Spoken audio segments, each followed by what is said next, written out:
Hello, everybody, and welcome back into another Dynasty 101 video. Today, Tom and I are going over tips and tricks for your startup Dynasty draft. It's basically where you get everything started. It's where you really take the bull by the horns and start building your Dynasty championship. He is Professor Tom Corson. I am Professor Robbie Jeffries, ready to educate you all.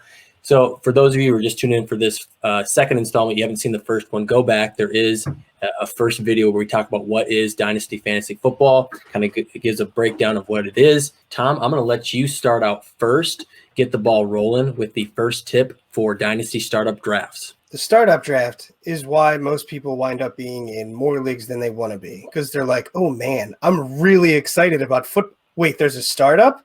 Okay, I'll join a league. Part of that is just being prepared for your startup. So my number one thing is to be fluid. So have a plan. You're going to look at wherever you're going to be drafted and then, come up with a plan, targets, who you might want. However, don't be married to it, because if the next thing you know, your number 2 ranked player falls to 6 and it happens to be a running back and you're in a super flex and you wanted to take a quarterback, hey, you might have to take him because he's that high and take a quarterback on the way back. Sometimes you have to zig when, you think you want to zag. Look forward to it. The other thing is runs are going to change things. That's what I'm saying about being fluid. So if there's a big QB run and you're staring at somebody that you really wanted, and then you have to take Ryan Tannehill over somebody like Chris Godwin or something, and you want to throw up in your mouth. But that's what Superflex is, and you can't really get left behind. But yeah, so just be on the lookout for runs and exactly where you're going to go from there if you want to actually take a quarterback or a running back or whatever it is, and just, stay fluid every time you make a pick there. Yeah, Tom, I think you and I have a really good feel for this, because it was the Scott Fish Bowl. We had to do a little bit of adjusting on the fly because we wanted to hammer running back early, and it just didn't work out for us, and we ended up going 0 running back strategy. So that was something that we did to pivot on the fly. And my first tip for you guys, tip number 2, would be, know your league settings. I think that's such a huge piece, and it might seem like common sense, like, yeah, of course I'm going to know it, but knowing if you are starting 3 wide receivers versus the normal 2, or maybe just starting 1 and having extra flexes, knowing if it's half PPR versus full PPR, knowing if it's tight end premium. A lot of dynasty leagues are moving towards super flex if they haven't already, and tight end premium to kind of give those positions the equal playing field as running back and wide receiver. So knowing the difference between, hey, what's a Evan Ingram or Hayden Hurst worth in a startup for a regular draft startup versus tight end premium is just, it's not night and day different, but it's definitely, they get bumped up a lot higher than some of these other flex options that you might normally target. So those are some good things to know. Knowing your league setting is going to be crucial for those close calls between 2 players you're really unsure. Does that player have more PPR value for a PPR league? It might be completely different for a standard league. So it's definitely knowing exactly what your league settings are and how many positions you're starting. That would be my tip number 2. My second tip is going to be, you do not set a lineup in May or January or February, whatever month it is. That's the big difference between Dynasty and redraft. Redraft, for the most part, you're drafting in August, sometimes like early September, like a week right before the season, so you have to set a lineup. Right now, you do not have to set a lineup. So you can draft by trade value.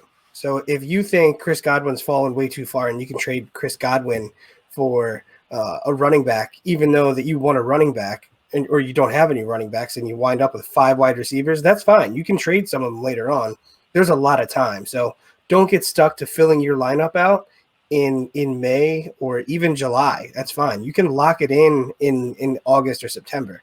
Yeah, one of our notes to new Dynasty individuals in our first video was that, Dynasty, there's a lot more action. There's a lot more trading. People are trading in the offseason. People are making moves for rookie picks. And so like you're saying, the startup roster that you draft, it might not be the roster that you're going to have come September when the season starts. So if you see a better value in like an Aaron Rodgers, you might already have another quarterback, or if it's super flex, maybe you already grabbed 2 or something crazy, and you don't really need that third one, that's fine, because you can still flip him for a running back or wide receiver. So I think that's a really good tip of that. take what the best value available, even if it doesn't quite fit the lineup, because you can make trades and mix and match. My next tip is going to be doing mock drafts before your startup.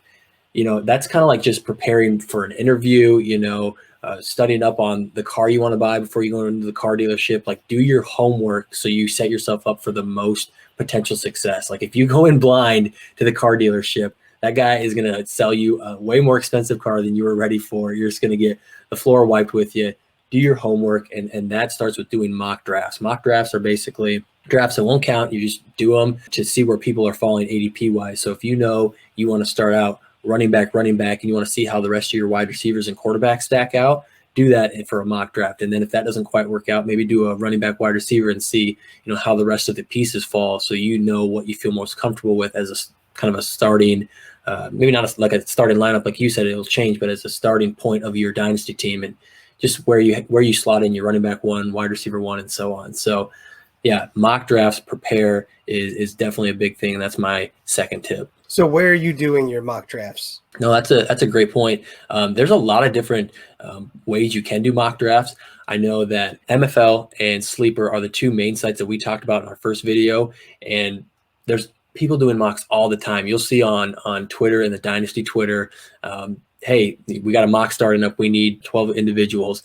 Getting involved in Dynasty Twitter, I think, is a big piece. For TFA, we're trying to get some more ADP. So we just started our first mock draft. I know we're going to try and do those, every other month to stay consistent with ADP. So, connecting with us, we'll definitely have our information down in the description below.